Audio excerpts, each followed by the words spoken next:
Hello everyone, स्वागत है आप सभी का आपके प्यारे चैनल इजी गाइडेंस 1 पर। अभी हम लोग करने वाले हैं एक्सरसाइज 4.1 का दूसरा का सभी प्रश्न। अभी हम लोग पहला प्रश्न करते हैं, फिर दूसरा, फिर तीसरा, फिर चौथा। चलिए हमेशा की तरह प्रश्न को पढ़ते हैं, समझते हैं, फिर हल करते हैं। अगर वीडियो आपको पसंद आए तो चैनल को सब्सक्राइब जरूर कीजिएगा, वीडियो को लाइक जरूर कीजिएगा। कह रहा है कि निम्न स्थितियों को द्विघात समीकरण के रूप में निरूपित कीजिए।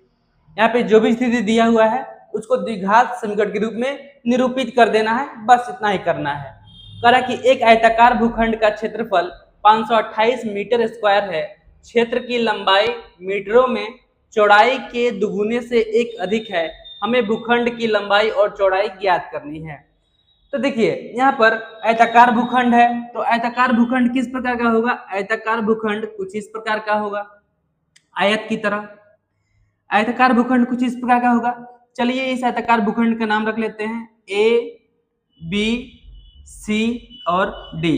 कह रहा है कि इस आयताकार भूखंड का क्षेत्रफल है 528 मीटर स्क्वायर, 528 मीटर स्क्वायर।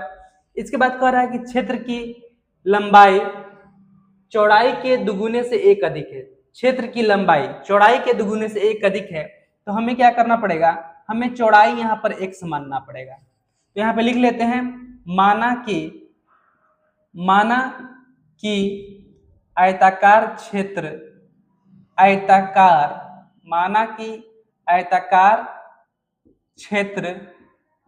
की चौड़ाई, माना कि आयताकार क्षेत्र की चौड़ाई बराबर x, इसको x मान लिए।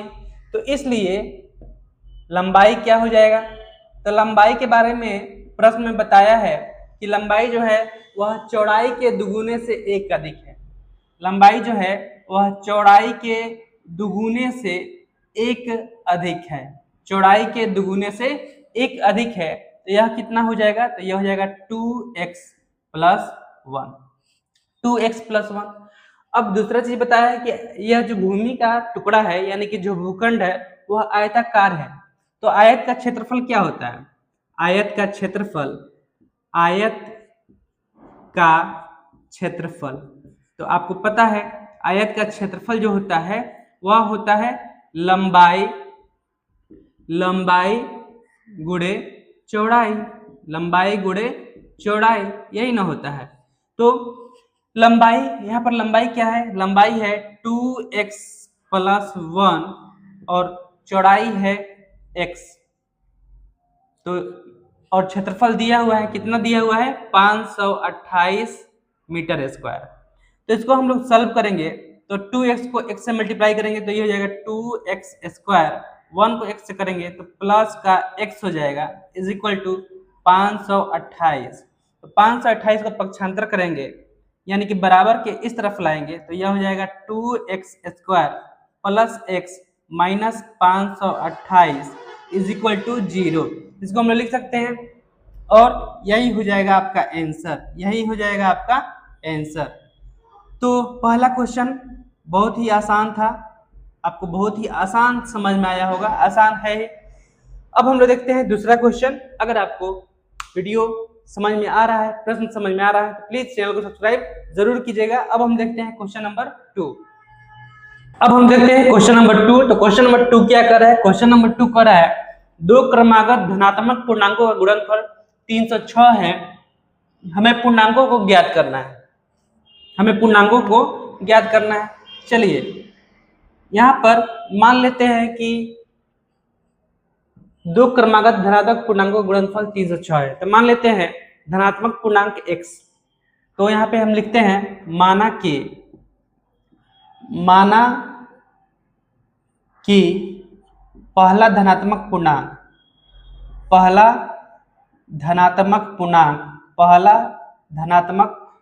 मतलब क्या होता है? पॉजिटिव। पहला धनात्मक पूर्णांक x, पहला धनात्मक पूर्णांक क्या है? x है। और कह रहा है क्रमागत मतलब होता है लगातार, तो इसलिए दूसरा क्या हो जाएगा? इसलिए दूसरा धनात्मक पूर्णांक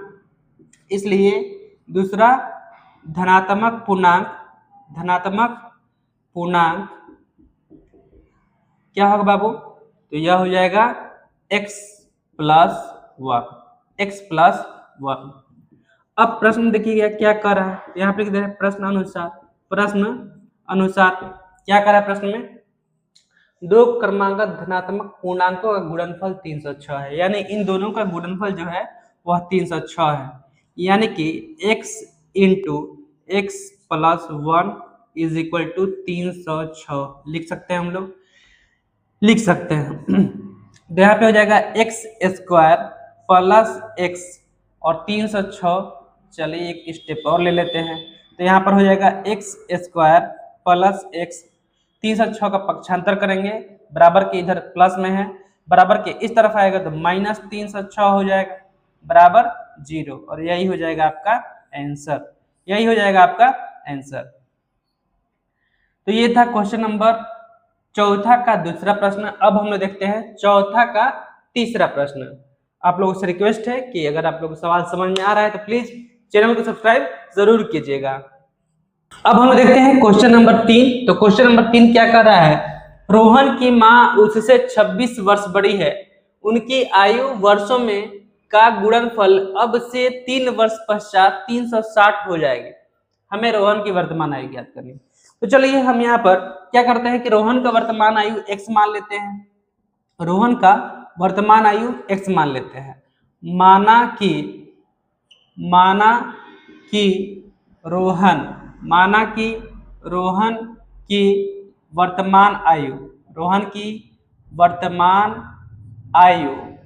वर्तमान आयु बराबर x है।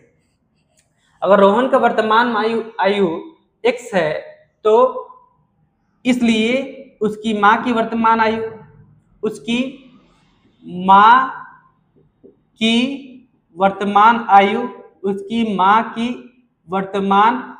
क्या हो जाएगी? तो उसकी माँ की वर्तमान आयु क्या कर रहा है प्रश्न में? उसकी माँ उससे 26 वर्ष बड़ी है, तो अभी x प्लस 26 हो जाएगा, x प्लस 26 हो जाएगा। उसके बाद से कह रहा है कि अब से 3 वर्ष पश्चात उनकी आयु वर्षों में का गुणनफल अब से 3 वर्ष पश्चात 360 हो जाएगी। तो अगर अभी x वर्ष है, 3 वर्ष पश्चात रोहन की आयु कितनी हो जाएगी? अब से 3 वर्ष पश्चात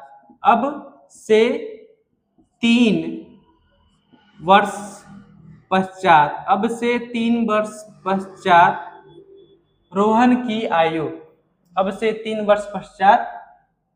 आयु अगर अभी x है, रोहन की आयु अगर अभी x है तो 3 वर्ष बाद कितना हो जाएगा? x प्लस 3 यानी कि 3x। अरे यार x प्लस 3 ना, x प्लस 3x थोड़ी होगा, x प्लस 3, ठीक है ना। चलिए अब हम देखते हैं कि अब से 3 वर्ष पश्चात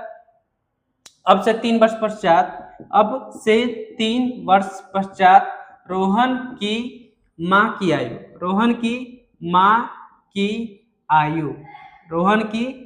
की आयु तो अभी अगर x प्लस 26 है तो 3 वर्ष बाद कितना हो जाएगा? x plus 26 plus 3, x plus 26 plus 3, तो यह हो जाएगा x प्लस 29। अब चलते हैं प्रश्न अनुसार। तो प्रश्न अनुसार पढ़ेंगे। कह रहा है कि उनकी आयु का गुणनफल अब से 3 वर्ष पश्चात 360 हो जाएगा। तो 3 वर्ष पश्चात क्या है? रोहन की आयु है x प्लस 3 और रोहन की माँ की आयु है x प्लस 29 और इन दोनों का गुणनफल कितना हो जाएगा? 360 हो जाएगा। तो इसको हम लोग हल करेंगे तो x into x square, x into 29 plus 29x, 3 into x plus 3x और 29 इंटू 3, तो यह हो जाएगा 20 60 9 27, तो 87 हो जाएगा। कितना हो जाएगा? 87 बराबर 360 का पक्षांतर करते हैं, इस तरफ लाते हैं तो इधर प्लस में है, इस तरफ आएगा तो माइनस में हो जाएगा। तो ये हो जाएगा एक्स स्क्वायर 29 3 प्लस में है दोनों तो जुड़ जाएगा तो 32x हो जाएगा।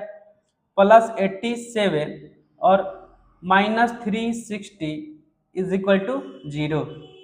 तो इसको आगे हम लोग सॉल्व करेंगे तो यह हो जाएगा x square plus 32x, x square plus 32x और 360 में से 87 निकल जाएगा तो ये बच जाएगा 273 माइनस का 273 बराबर 0।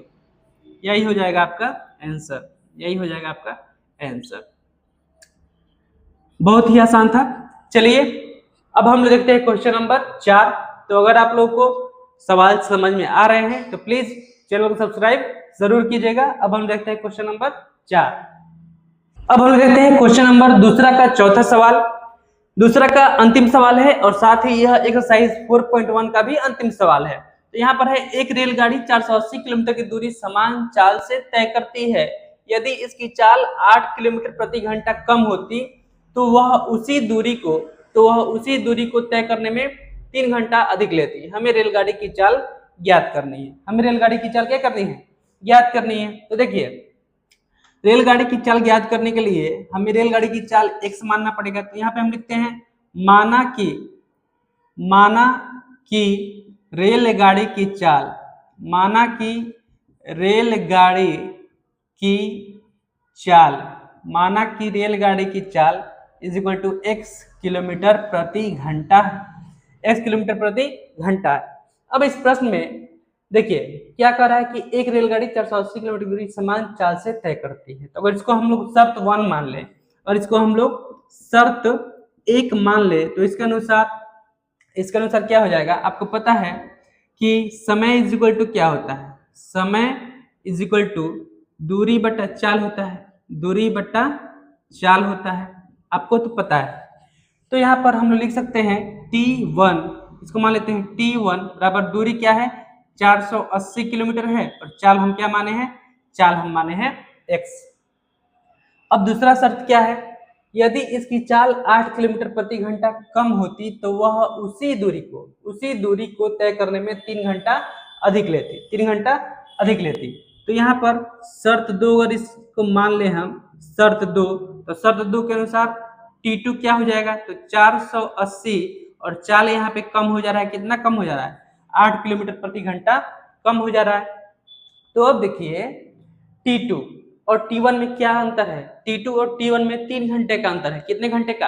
3 घंटे का, क्योंकि चाल यहाँ पर 8 किलोमीटर प्रति घंटा कम हो रहा है, यह 3 घंटा ज्यादा ले रहा है, 3 घंटा ज्यादा ले रहा है। तो हम लोग क्या लिख सकते हैं? तो हम लोग प्रश्न के अनुसार लिख सकते हैं, प्रश्न अनुसार हम लोग क्या लिख सकते हैं? T2 minus T1 is equal to 3, T2 minus T1, T2 3 घंटा ज्यादा ले रहा है, T1 3 घंटा कम ले रहा है। कितना अंतर का है? कितना अंतर है? 3 घंटे का। T2 का मान कितना है? 480 बट्टा x माइनस 8 माइनस T1 है 480 बट्टा x बराबर 3। अब इसको हम लोग आगे सॉल्व करते हैं। तो हम लोग देख रहे हैं कि 480 इसमें भी है, 480 इसमें भी है। तो अगर 480 को हम कॉमन ले लें, 480 को अगर हम कॉमन ले लें तो हम क्या लिख सकते हैं? तो 480 इसमें से निकाल लेंगे तो यहाँ पे बच जाएगा 1/x माइनस 8 माइनस 1/x बच जाएगा, 1/x बच जाएगा बराबर 3। अब देखिए 480 कॉमन ले लिए तो इस पूरे से 480 गुणा कर रहा है, क्या कर रहा है? गुणा कर रहा है। इसका पक्षांतर कर देंगे तो दूसरी तरफ जाएगा तो 3 से क्या करेगा? भाग करेगा। तो इसको हम लोग लिख सकते हैं 1/x minus 8 minus 1/x is equal to 3/480। तो क्या 480 3 से कट सकता है? क्या विभाजित हो सकता है? देखते हैं। 3 एकम 3 और 3 छके 18 कट जाएगा 160 बार में। तो ये हो जाएगा 1/x minus 8 minus 1/x is equal to 1/160। अब यहाँ पर अगर हम इन दोनों का एलसीएम ले लें तो एलसीएम कितना हो जाएगा? तो इन दोनों का एलसीएम हो जाएगा x minus 8 into x minus 8 into x।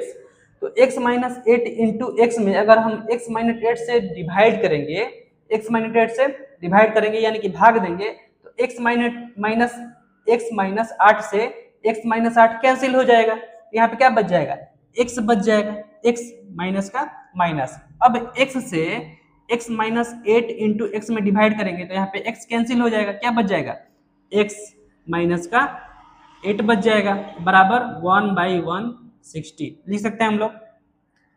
अब यहाँ पर क्या कर सकते हैं हम लोग, अब यहाँ पर हम ब्रैकेट को ओपन करते हैं, तो ब्रैकेट को ओपन करेंगे तो x और ये माइनस का x और माइनस माइनस प्लस का 8 by x minus 8 into x। अब देखिए यह प्लस का x या माइनस का x ये दोनों कैंसिल हो सकता है, बराबर 160, ठीक है। तो ये तो कैंसिल हो गया, कैंसिल होने के बाद क्या बच गया, यहाँ पर बच गया 8 by x minus 8 into x बराबर 1/160। तो अब इसको अगर हम क्रॉस मल्टीप्लाई कर दें, ऊपर वाले को नीचे वाले से, नीचे वाले को ऊपर वाले से, तो यहाँ पर क्या हो जाएगा, x माइनस 8 इंटू एक्स बराबर 16 इंटू 8 128 और 0 का 0, तो अब x into x square minus 8x बराबर 1280। तो 1280 का पक्षांतर करेंगे तो ये हो जाएगा x स्क्वायर माइनस 8x, 1280 इधर प्लस में रहेगा तो माइनस 1280 बराबर 0। यही हो जाएगा आपका आंसर, यही हो जाएगा आपका आंसर। तो अगर यह सवाल आपको समझ में आया तो प्लीज चैनल को सब्सक्राइब जरूर कीजिएगा, वीडियो को लाइक जरूर कीजिएगा और जुड़े रहिए हमारे चैनल से। ऐसे ही सवालों के आसान जवाब सीखने के लिए मिलते हैं अगले वीडियो में, तब तक के लिए धन्यवाद।